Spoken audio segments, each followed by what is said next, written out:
Returning to our top story, 3 pupils have been killed with 20 others hospitalized after a walkway collapsed at Hoërskool Driehoek in Vanderbijl Park. The South African Human Rights Commission is urging the Department of Education in Gauteng to evaluate and invest in safe school infrastructure. So for more on this, we're joined now by eNCA reporter Masego Rahlaga, who's attending a night vigil at the school. Masego, I believe that earlier today you had a conversation with one of the parents of the deceased children. Just tell us a little bit about exactly what were the sentiments coming in from the parents. I can imagine that it's quite a shock. I believe it was the father that you were speaking to earlier.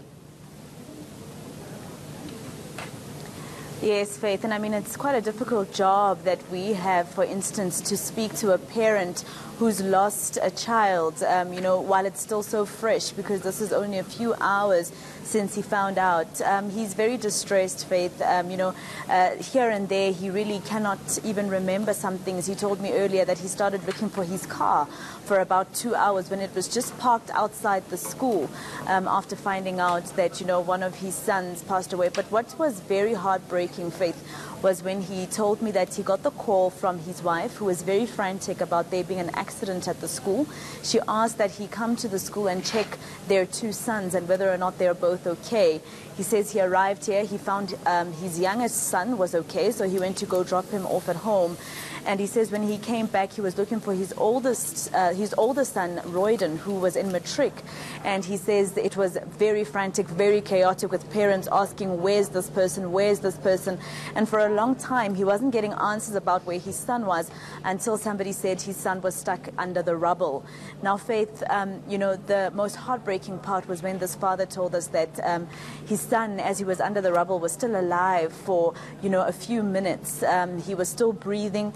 There was still a heartbeat, but at some point, his body gave in because his father says that, the injuries that he sustained were too severe and his body just gave in.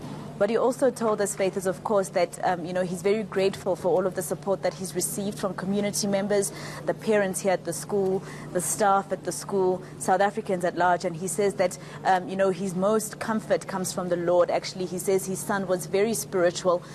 He says his son was very energetic about the church. And he says that's what he will keep preaching. He says, he promised himself and his son that, he'll never stop talking about God, because he says that's what Royden loved.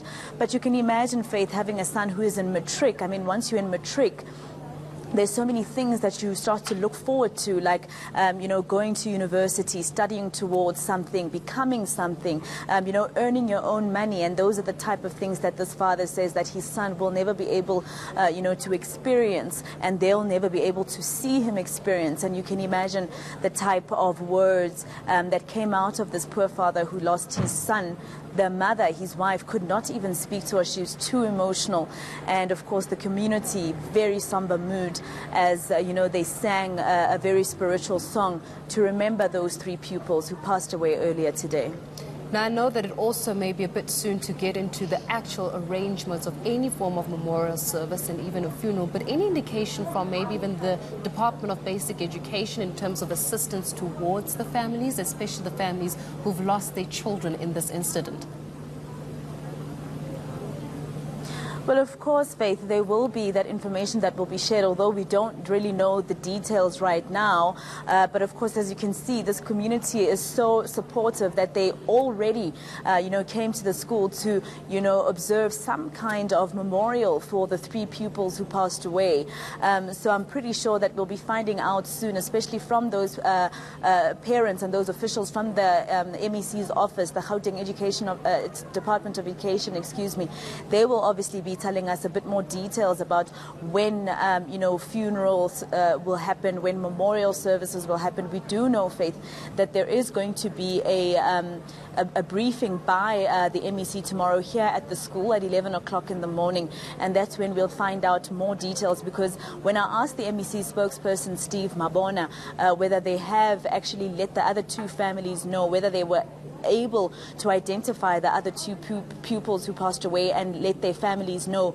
He said to me I should wait until the 11 o'clock briefing tomorrow. But if you look at it, Faith, I mean, these parents and this community is praying that, you know, the death toll doesn't rise, because if you have 14 pupils who are at priority 1 hospitals, that means they are in critical condition. And of course, those are one of the main prayers by some of the parents here. We did also see a pupil who was one of the pupils who were injured. She already has a really bad injury on her leg. Her dad had to carry her around. They unfortunately were too emotional to speak to us. But like I said earlier, we'll be finding out tomorrow about those details that you're looking for. Well, Masego, thanks a lot for giving us up-to-date information regarding that incident. I know that the vigil will continue right through to the early hours of the morning there, but as you rightfully say, it's definitely not a way to spend a weekend, especially for those parents that have lost children in the incident. But to stay with Newsnight, we'll be giving you more information.